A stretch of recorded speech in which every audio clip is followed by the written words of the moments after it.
Hello everyone, आज आपण next topic चालू करू, गरविष अँड दूषिविष. आता हा टॉपिक खूप इम्पॉर्टंट बघितला, छोटा टॉपिक आहे पण याच्यामधून कन्फर्म क्वेश्चन असतो आपल्याला फायनल एक्झाम मध्ये. आणि हा जो टॉपिक आहे काही जणांना कन्फ्युज होतो की गरविष आणि दूषिविषचे जे लक्षण आहे ते मिक्स करून टाकतात. तर ते कसं मिक्स नाही करायचं, काय ते ट्रिक्स वगैरे पण सांगेल मी तुम्हाला. आणि खूप सोपा टॉपिक आहे, कन्फर्म तुमच्या इथं मार्क्स असतात. याच्यामधून एक एसएक्यू याचा चान्सेस आहे, एलएक्यू पण दिलेला आहे आपल्या ब्ल्यू प्रिंटमध्ये, पण मोस्टली एसएक्यू येतो याच्यामधून. तर चालू करू आपण. गरविष. आता गरविषची व्याख्या काय सांगितली, नाना प्राण्यांग, ओके, म्हणजे नानाविध प्रकारचे जे प्राणी आहे, ओके, त्यांचे अंग, ओके.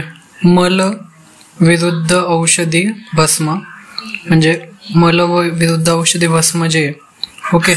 अजून विषाणाम च अल्पवीर्यानाम योगो गर इति स्मृतम, म्हणजे काय म्हणताय ते वाग्भटानुसार विविध प्राण्यांच्या अंगाचे उत्पन्न होणारे मल, विरुद्ध औषधांचे भस्म, तसेच अल्पवीर्य विषाचे योग, यास गरविष ही संज्ञा दिलेली आहे, ओके. हे वाग्भटानुसार त्याची डेफिनेशन झाली, ओके.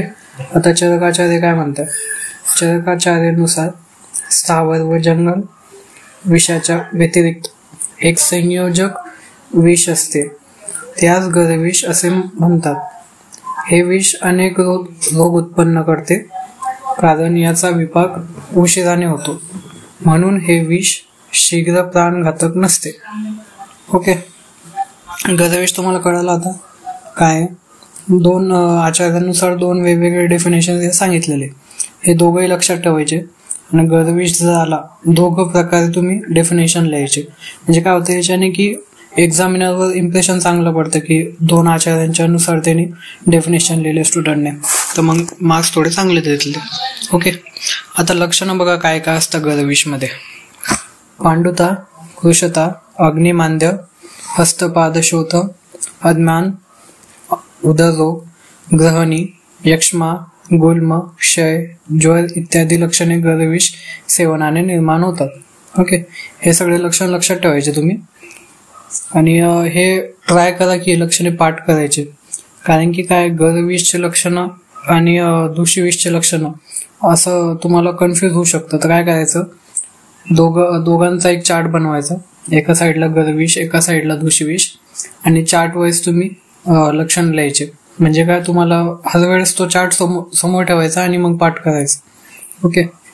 तसेच हिस्स प्राणी, शुष्क नदी व इत्यादी अशुभ स्वप्नग्रस्त, आपला वर्ण बदलला आहे असे वाटणे, जागृत अवस्थेत आपले इंद्रिय आपापली विषय ग्रहण करत नाही असे वाटणे, स्वतः कर्णनासाविरहित आहे असे वाटणे, म्हणजे शरीर आणि मन दोघेही विकृत होतात. वाग्भटानुसार अशा उपद्रव पीडित गरविष सेवित व्यक्तीस तत्काळ चिकित्सा न मिळाल्यास मृत्यू येतो, ओके. हे वाग्भटांचं म्हणणं आहे की जो व्यक्ती ज्याला आता आपला स्वतःचे इंद्रिय नीट काम करताय असं वाटत नाहीये, किंवा कर्णनासा नाहीये त्याला असं वाटतंय, याचं काय झालेलं असतं की याचं शरीर व मन दोघं पण विकृत झालेलं असतं, त्यामुळे त्याला हे सगळे अवभास होत असतात. आणि वाग्भटांनी हे सांगितलंय की जर का याचं तत्काळ चिकित्सा केली गेली नाही तर त्याला मृत्यू येतो, ओके.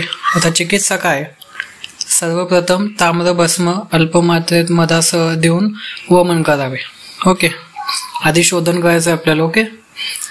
मग त्या आता बघा नंतर पुढं काय, शमन चिकित्सेसाठी स्वर्णभस्म सर्वश्रेष्ठ विषनाशक योग असल्याचे चरकांचे मत आहे, ओके. एक शोधनचं बघितलं आपण, एक शमनचं बघितलं, ओके.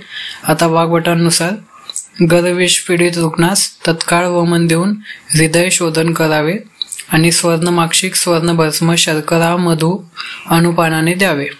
तसेच अरुची, मंदाग्नी, तृष्णा इत्यादी उपद्रवांची लक्षणिक चिकित्सा करावी, ओके. वाघभटांनी पण लगभग तर सांगितलंय की वमन द्यायचं आहे. त्याच्यानंतर जे हृदयाचे शोधन करायला असे औषधी द्यायचे. ओके. आणि सुवर्णमाक्षिक, सुवर्णभस्म, शर्करा व मधूच्या अनुपानाने द्यायचे. ओके. दूषिविष. आता तुम्ही गरविष बघितलं. गरविषमध्ये फक्त 2 पॉइंट्स इम्पॉर्टंट आहे. एक येते डेफिनेशन, दुसरं लक्षण, आणि थर्ड येते चिकित्सा. हे 3 पॉइंट जर का तुम्ही प्रॉपर केले तर तुम्हाला गरविषचा क्वेश्चन इझिली होईल. गरविषवर आला तर फक्त SAQ येऊ शकतो, LAQ यायचे चान्सेस खूप कमी आहे. दूषिविषवर तुम्हाला LAQ आणि SAQ दोघं पण यायचे चान्सेस आहे. हा टॉपिक थोडासा लेंदी वाटतो काही जणांना, पण मी मेन पॉइंट्स घेतलेले याच्यामध्ये, म्हणजे कसं तुम्हाला प्रिपेअर करायला सोपं जाईल. आणि दूषिविष हा इम्पॉर्टंट याच्यासाठी की याच्यावर LAQ येऊ शकतो, तर हा प्रॉपर वाचला पाहिजे तुम्ही. ओके. आता वाचू आपण डेफिनेशन काय दूषिविषची.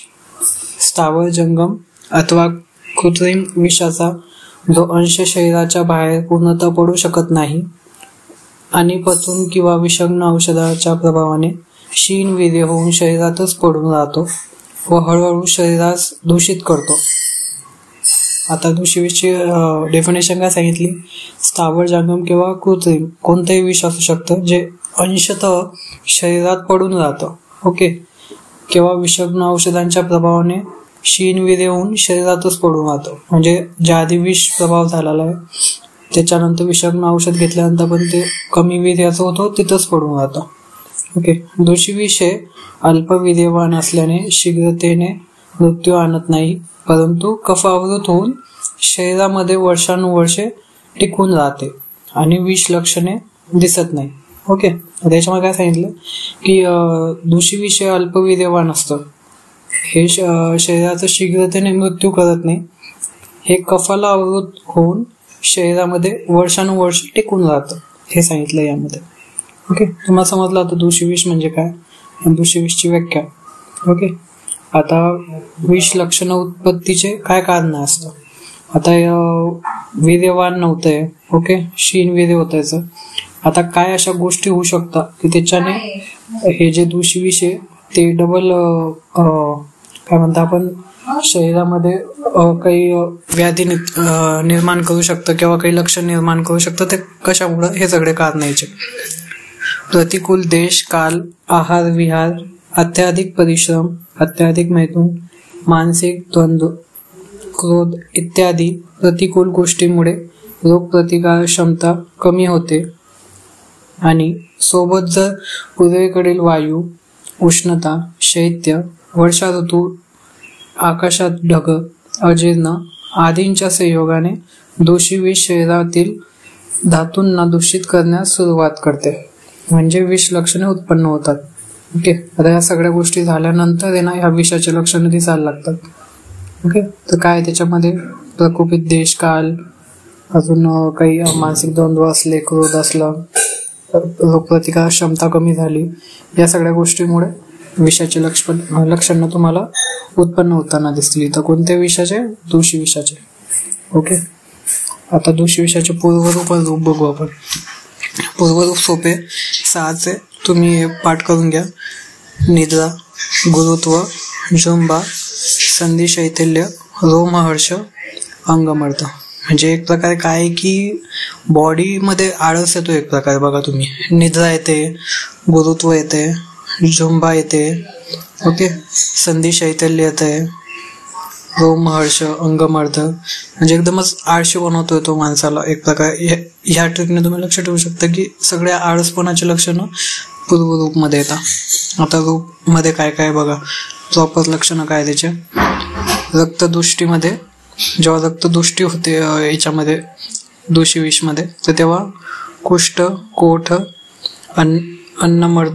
अन्नमद, मे बी अग्निमांद्य असेल, स्पेलिंग चुकली तिथं, अजीर्ण, अरोचक, मंडल कुष्ठ, धातुक्षय, हस्तपादशोथ, जलोदर, छर्दी, अतिसार, वैवर्ण्य, मूर्छा, विषमज्वर. ओके. हे सगळे येऊ शकतं. अजून आता याच्यामध्ये काय सांगितलंय की आत्मबलवान व्यक्तीमध्ये दूषिविष नूतन व्याधी साध्य आहे. पण 1 वर्ष जीर्ण याप्य आहे. क्षीण व अहित सेवी व्यक्तीसाठी दूषी विष हे असाध्य आहे. काय म्हटलं यांनी, आत्मबलवान जो बलवान आहे त्याच्यासाठी जो नूतन व्याधी आहे तो साध्य आहे. 1 वर्ष जो जीर्ण झालाय तो याप्य आहे. पण जिथं अहित सेवी व्यक्ती आहे, जो कमी बलवान आहे, त्याच्यासाठी दूषी विष हे असाध्य मानले. हे एक पॉईंट तुम्ही लक्षात ठेवायचं आहे. ओके. आता उपद्रव काय दूषी विषचे. उपद्रव मध्ये बघा, ज्वर, दाह, हिक्का, अनाह, शुक्रक्षय, शोथ, अतिसार, मूर्छा, हृदरोग, उन्माद, हे सगळे उपद्रव यायचे. हे उपद्रव पण तुम्ही लक्षात ठेवा, जास्त काही वेगळे नाही आहे, लाईक नॉर्मल आहे. ओके. आता चिकित्सा कशी द्यायची. स्वेदन देऊन वमन अथवा विरेचन करावे.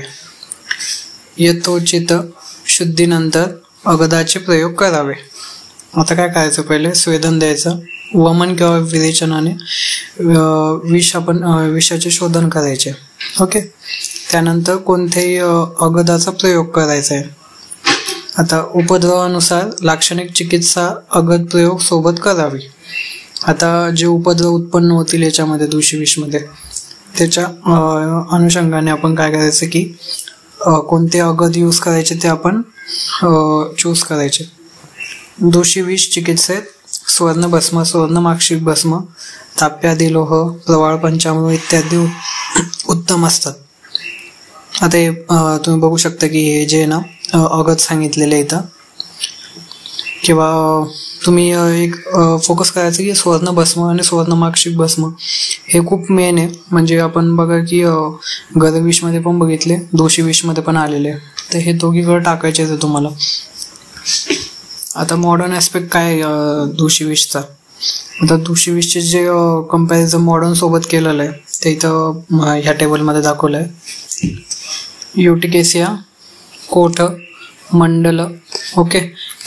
सोरायसिस म्हणजे कोठ, मंडल, शोणित दृष्टी, ओके. एक्झिमा, कुष्ठ, एक्झिमा इन हेड, उरू म्हणतो आपण त्याला. हाय फिवर, विषम ज्वर, डायरिया, अतिसार, वॉमिटिंग, छर्दी.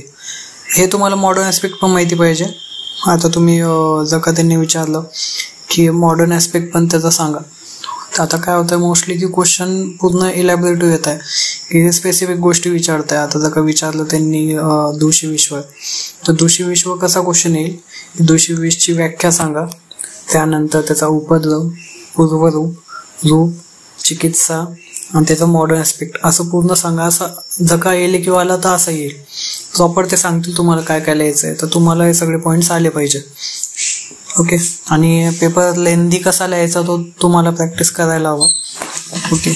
मेन पॉईंट्स टाकायचे आणि नंतर थोडासा लेंदी करायचा पेपर, म्हणजे कसं एक्झामिनर जो बघतोय त्याला थोडं सॅटिस्फॅक्शन भेटतं आणि मग तो बरोबर मार्क्स देतो. ओके.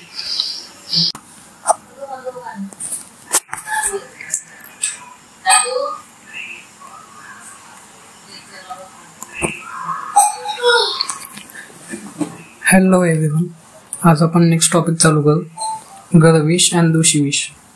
आता हा टॉपिक खूप इम्पॉर्टंट बघितला, छोटा टॉपिक आहे पण याच्यामधून कन्फर्म क्वेश्चन असतो आपल्याला फायनल एक्झाममध्ये.